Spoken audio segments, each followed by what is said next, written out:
Grief comes suddenly. And what I mean by that is even if you are preparing for someone to pass away because you see their health declining, when it actually happens, you still have to deal with the grief. Especially if you don't think that it's going to happen. You hold out hope, you think things are going to get better, and then boom, they don't. What about those situations where a family member passed away suddenly on their way home? Or what about people getting shot? What about people having sudden heart attacks? What do you do in those situations? You're going to have grief. And in a moment, it might shock you. You might feel a sense of confusion, not knowing what to do, trying to figure out how to settle down.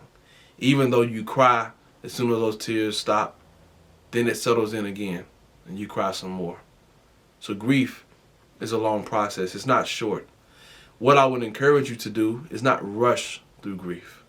When you rush through it, you're just putting a band-aid on those feelings. And they keep coming up and they keep bothering you. And in some ways, it might keep holding you back. So grief, use it as something that can move you forward. It's okay to cry.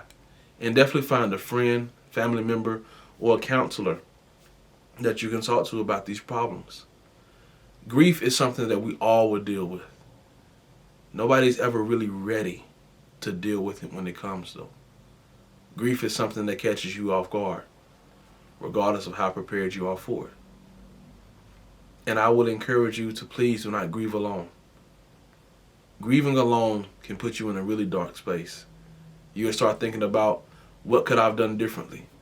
Did I do enough while this person was here? What if I gave them one more phone call? Man, I wish we had another conversation. I wish I would have answered when they call. All those wishes don't bring that person back. And all it does is it fills you with guilt. And guilt and grief hurt you so, so much. And it's just not worth carrying that weight. So you have to find something to do in the meantime. If that means going for walks, if that means calling a friend, if that means exercise, if that means making a journal, doing something, making a collage of pictures, doing something to remember that person, because you have a right to remember them. Just because they're physically gone does not mean you need to erase their memory or any memories that they gave you. It doesn't mean you need to forget about the hugs. It doesn't mean you need to forget about the laughter. And it definitely doesn't mean you need to forget about the person.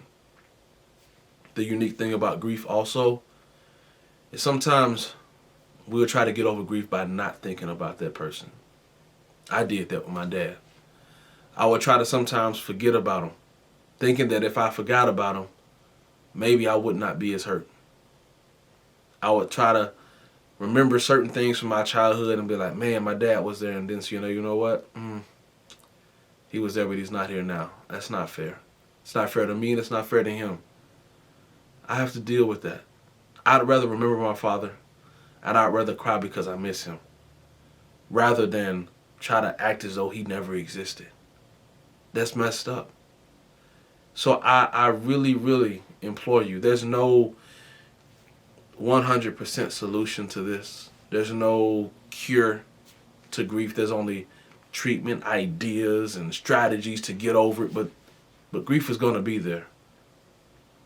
And I'm sorry for people that you've lost in your life, especially those parents that have lost children, especially those spouses who've lost spouses, those people who've lost family members or friends to suicide, who's lost people to gun violence, and who's lost people to cancer. It's never easy. Regardless of how you lost someone, that grief is going to be waiting for you at the door.